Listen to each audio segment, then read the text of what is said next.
if one line is perpendicular to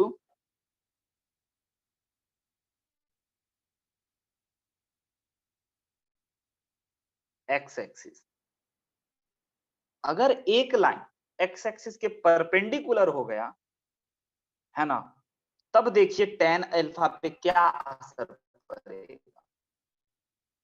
tan alpha is equal to हम लोग जानते हैं m1 minus m2 upon 1 plus m1 into m2। याद रखना इसको, इसीलिए हम हर बार लिख रहे हैं और तुम भी हर बार लिखना। और सीन कैसा है, कुछ ऐसा सीन है, फिगर से दिखाते हैं कि आपका ना ये x एक्सिस y एक्सिस होने के बाद आपका जो लाइन है ना बच्चों, वह x एक्सिस के साथ 90 डिग्री बना रहा है, यानी कि परपेंडिकुलर है। एक लाइन है ना, जो कि कुछ इस प्रकार से हम आपको बता देते हैं, है ना, एक लाइन ऐसे करके 90 डिग्री बना रहा है और दूसरा लाइन कोई एंगल बना रहा होगा। ये लाइन L1 है और एक लाइन L2 है। ये बता दिया कि ये 90 डिग्री बना रहा है और ये है angle between two line alpha, है ना। तो आपको तो पता है कि sir okay theta 1 is equal to 90, यानी कि एक एंगल 90 डिग्री हो गया सर, है ना, परपेंडिकुलर है तो। यानी कि m1 का जो ये लाइन 1 का जो स्लोप होगा, यानी कि m1 जो होगा वो टेंड्स टू इनफाइनाइट।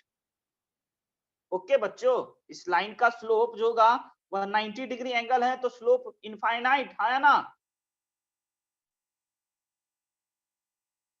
राइट ना। Yes sir. अच्छा, अब जब दो लाइन आपका, ये बात तो पता ही है, अब आपका इनफाइनाइट आ गया। अब देखिए गजब का मैथमेटिकल कैलकुलेशन हम लोग यहाँ पे करेंगे, आइए ध्यान से। इस tan अल्फा में बच्चों m1 के जगह पे हम लोगों को m1 ही रहने देते हैं, जो कि पता है कि इनफाइनाइट होगा। और बच्चों m2 और नीचे में भी m1 और m2 है, अगर आप सिंपल इनफाइनाइट पुट कर दोगे ना तो आपके पास गजब हो जाएगा। पता चल रहा है गजब होते हुए दिख रहा है, लेकिन आप सिंपल इनफाइनाइट पुट मत करो, आप न्यूमरेटर से और डिनोमिनेटर से m1 कॉमन ले लो। लिमिट में ये सब कारनामा आप किए थे, आप न्यूमरेटर से और डिनोमिनेटर से m1 कॉमन ले लो। फिर अंकित और शशांक कहेगा कि सर कैसे कॉमन ले लें, कॉमन तो है ही नहीं। तो बच्चों जबरदस्ती का कॉमन, जो कि आप लिमिट में सीखे थे, 1 अपॉन m2 ऐसा कुछ। बताइए तो, आप मल्टीप्लाई करोगे तो उधर न्यूमरेटर वाला चीज मिलेगा अंकित, है या ना।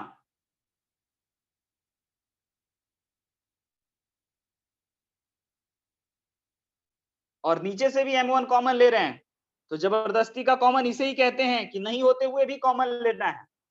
तो 1 अपॉन से मल्टीप्लाई कर देते हैं और यहाँ पे m1 निकल गया तो m2 बच गया।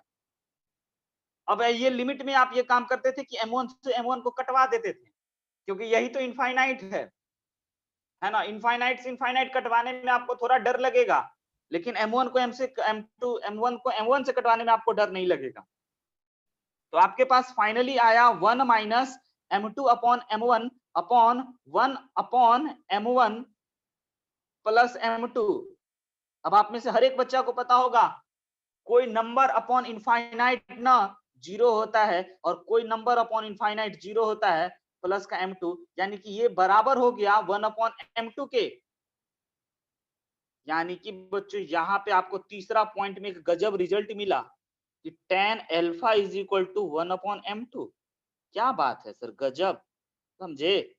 याद रखना भाई इसको, है ना, इंपॉर्टेंट पॉइंट है आपका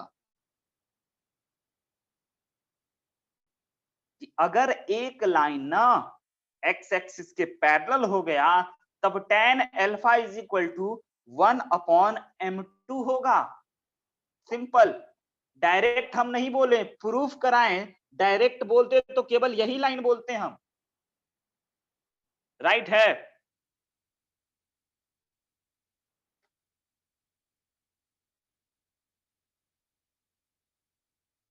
बोलो आगे बढ़े, Pravir, sir m Kumar. Infinite हुआ।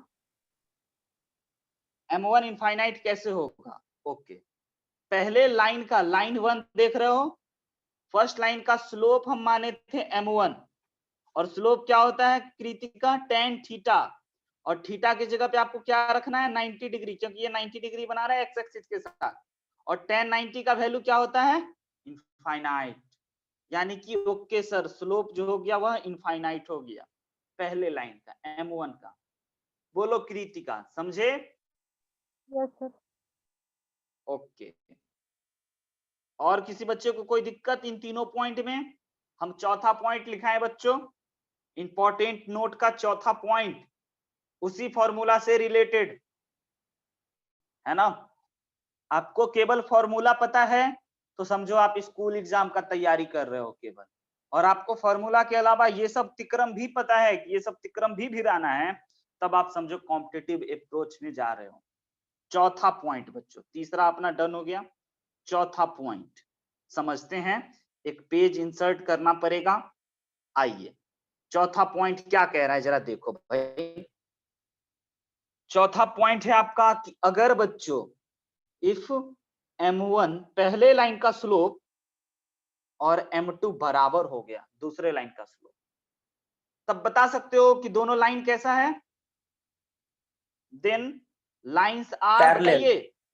Very good, parallel. Very good, very good, parallel लिख लीजिए। अगर दोनों का स्लोप बराबर हो गया तो लाइन पैरेलल है। पांचवा पॉइंट, अगर बच्चों ये भी गजब की बात, अगर M1 का और M2 को आप मल्टीप्लाई किए और मल्टीप्लाई करने के बाद आपके पास रिजल्ट -1 आया, तब आप क्या कहोगे? Then lines are perpendicular. Perpendicular.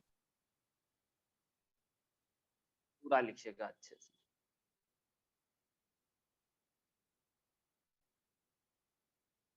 ये बात, छठा बात सब बच्चा इतना जल्दी नहीं बोलेगा जो हम पूछने वाले हैं, लेकिन सोचेगा कि अगर बच्चों आपका M1 और M2 को अगर आप मल्टीप्लाई किए और 1 आया, तब आप क्या बोलोगे? कुछ बोलोगे? हाँ, एंटी गजब बात। पैरेलल है। ना ना ना ना ना ना, थोड़ा ध्यान से बहुत इंपॉर्टेंट है ये। स्लोप का प्रोडक्ट -1 नहीं दिए हैं, केवल 1 दिए हैं। ये दो लाइन में चलेगा, ये पूरा हम लोग दो लाइन की बातें कर रहे हैं। जब दो लाइन का स्लोप बराबर हो तो दोनों लाइन पैरेलल होगा। जब दोनों लाइन का स्लोप का प्रोडक्ट -1 हो तो दोनों लाइन परपेंडिकुलर होगा। जब दोनों लाइन के स्लोप का प्रोडक्ट 1 हो तो दोनों लाइन कैसा होगा, है ना। तो ये हम आपको लिखाते हैं, फिर प्रूफ करेंगे। देन एंगल मेड बाय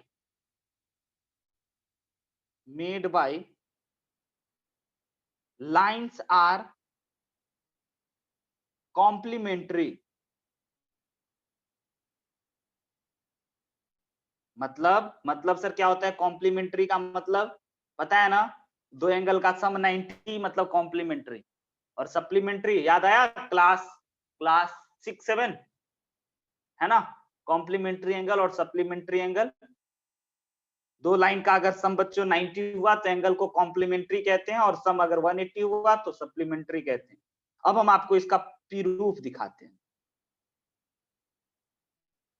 कोई प्रूफ मत पढ़ेगा, मजाक के लिए हम पढ़ते हैं, है ना। प्रवीर, प्रूफ देखना चाहते हो या प्रूफ देखना चाहते हो?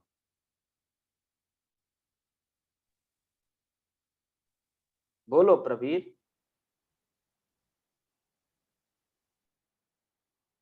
आइए, दोनों लाइन का बच्चों स्लोप का प्रोडक्ट 1 है, इसका मतलब कि सर M1 जो है वो आपका tan θ1 होता है ना। और M2 जो है यानी सेकेंड लाइन का स्लोप वो tan θ2 होता है और इज इक्वल टू 1 है। अब इसको क्या करते हैं सिंपल मैथमेटिकली, इसको ये देख लो, इसकी जगह पे ये, इसकी जगह पे ये लिखे हैं। अब क्या करते हैं सिंपल ना, इसको इधर ले जाते हैं RHS में। समझ में आई बात?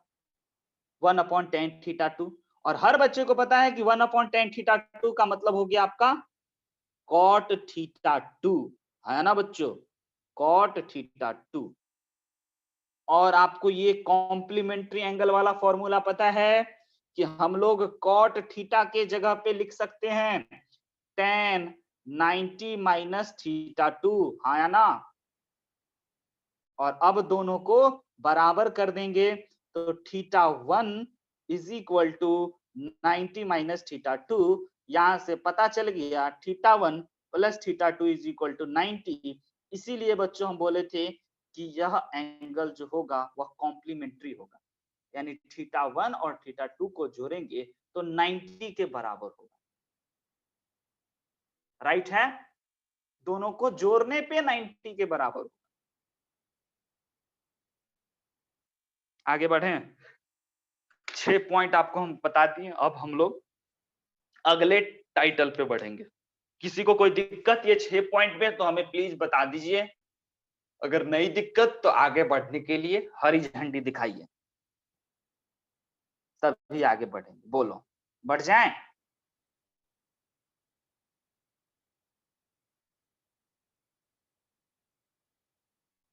कोई नहीं बोल रहा है, सब सो गया लगता है। Yes sir. ठीक है, आगे बढ़। Yes sir. बहुत कठिन है क्या बच्चों? ज्यादा कठिन नहीं ना लग रहा है आपको? क्वेश्चन कराएंगे तब आपको फील आएगा। आरएस गर्ल एनसीईआरटी टाइप के क्वेश्चंस को बनाने का प्रयत्न कीजिएगा, है ना। 10 मिनट में आपको वो दोनों बुक कंप्लीट हो जाएगा आराम से, इतना सारा आप कॉन्सेप्ट पढ़ चुके हैं। हाँ, ये सब चैप्टर का फेयर कॉपी जरूर बनाइएगा। नहीं पता है तो क्लास 12 में पढ़ रहे बच्चों से इस टॉपिक का दुख पूछ सकते हो। क्लास 12 में जो बच्चा इस बार आईटी देने वाला होता है ना, वो कहता है कि सर कैलकुलस तो अपना बहुत अच्छा है ना। कैलकुलस अपना बहुत अच्छा है सर, अलजेब्रा भी संभाल लेते हैं, ट्रिगो भी संभाल लेते हैं, वेक्टर 3D तो इसी साल पढ़े, संभाल ही लेंगे। लेकिन सबसे बड़ा दुख होता है सर यही कोनिक सेक्शन कोऑर्डिनेट ज्योमेट्री। क्यों? क्योंकि सर 1 साल पहले पढ़े थे और इतना पढ़े थे, इतना उसमें याद करने वाला चीज था ना कि कुछ नहीं याद हुआ। तो इसीलिए सर वो एक तरह से पूरी गायब है। लेकिन बच्चों पूरी गायब नहीं होगा अगर आपके पास एक सुंदर सा, प्यारा सा, खूबसूरत सा एक कॉपी होगा, और उस कॉपी में आप सारे कहानियों को, सारे बातों को आप लिखे हुए होगे, और आप ना किसको कैसे मारा जाता है उसका आप तरीका लिखे हुए होगे, तो आप जरूर युद्ध में जाओगे ना तो हर एक को मार के आओगे, याद रखना, है ना। तरीका आपको पता था, आप एक बार मार भी चुके हो, और आपके पास रिटन लिखा भी हुआ है। जरूरत पड़ेगा आप कॉपी पलटोगे, रिवाइज करोगे, देखोगे कि अच्छा इस क्वेश्चन को ऐसे बनाते हैं। इन सभी short note, short point, important point, remark वाली चीजों को आप नजर डालोगे। अच्छा अच्छा अच्छा अच्छा, ऐसे आप बोलते बोलते पूरा कॉपी 5 मिनट में रिवाइज कर लोगे, और फिर अगर आप कोई क्वेश्चन बनाने के लिए बैठोगे तो 12 से 12 भयंकर से भयंकर भी क्वेश्चन आप बना लोगे। अगला टाइटल पे बढ़ते हैं बच्चों।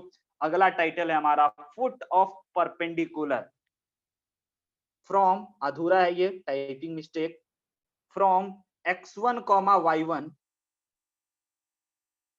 To line ax plus by plus c equal to 0। Kritika बताओ तो ये लाइन का इक्वेशन किस फॉर्म में लिखा हुआ है?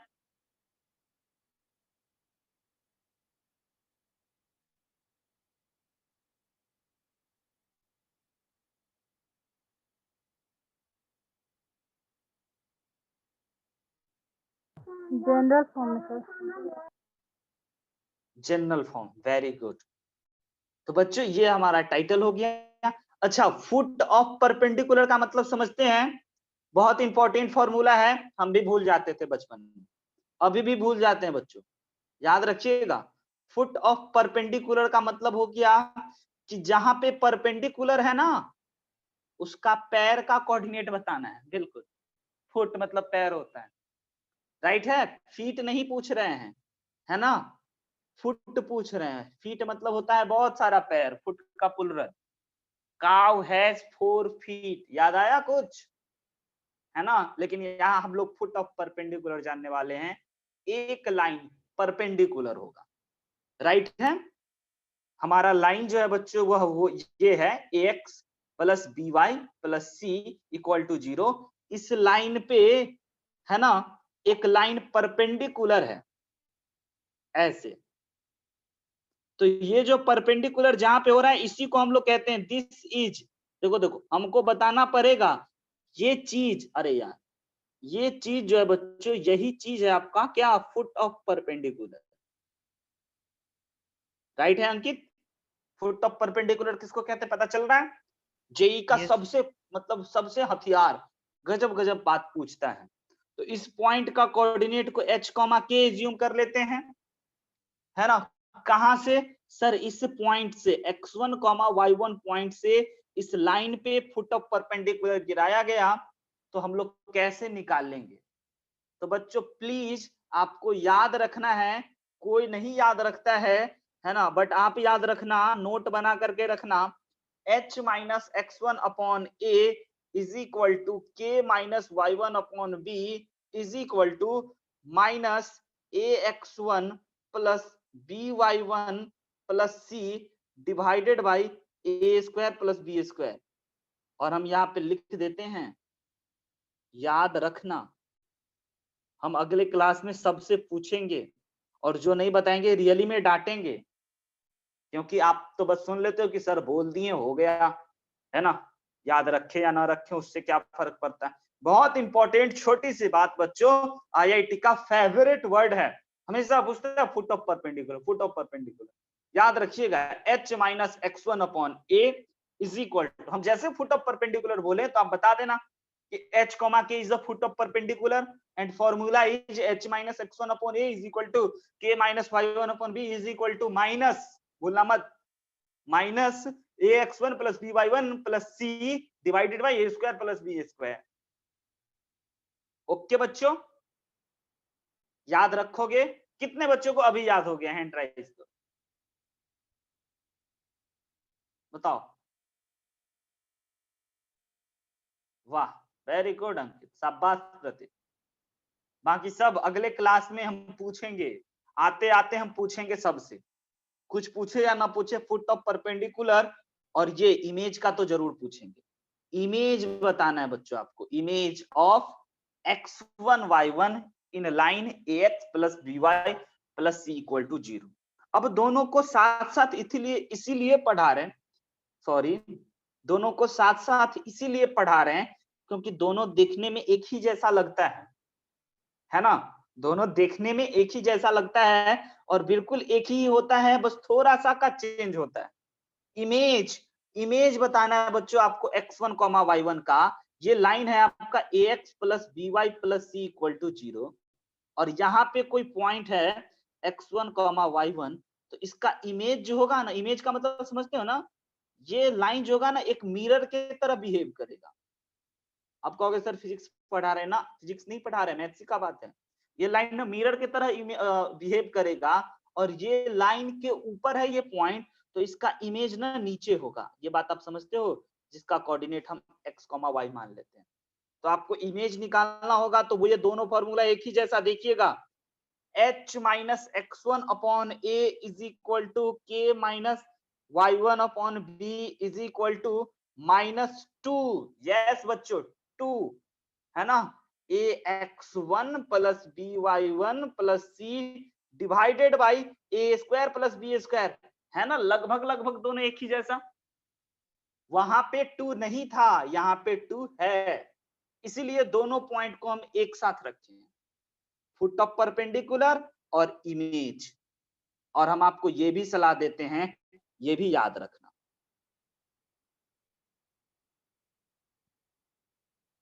दोनों में रत्ती भर का डिफरेंस बच्चों, लेकिन गजब की खूबसूरती, y1 है, y नहीं है यहाँ पे, समझ रहे हैं? इसलिए दोनों को हम एक साथ बता दें। सर हमको नहीं समझ में आ रहा, हम इमेज कैसे निकाल लें? तो अभी तो आप ये फॉर्मूला याद कर लेना ना, उसके बाद हम बोलेंगे इसको टू सॉल्व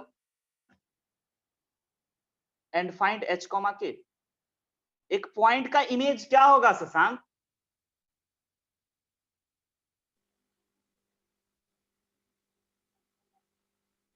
बोलो, माइक ऑन करो। क्या बोले सर? एक पॉइंट का इमेज क्या होगा?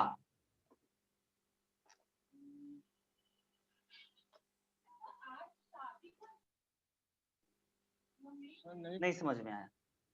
आप अपना फोटो देखते हो, मान के चलो, है ना, मिरर में, तो क्या आप एक लड़की बन जाते हो कि आप ही रहते हो? वही बात है जो सपाट बच्चों। तो एक पॉइंट का इमेज ना एक पॉइंट होगा, एक लाइन का इमेज ना एक लाइन होगा, एक सर्कल का इमेज एक सर्कल होगा, एक पैराबोला का इमेज एक पैराबोला होगा। ओके, तो हम ना आपको इमेज एक पॉइंट का बताएं, यहाँ पे एक पॉइंट दिए थे, इसीलिए उसका इमेज एक पॉइंट आया है h, k।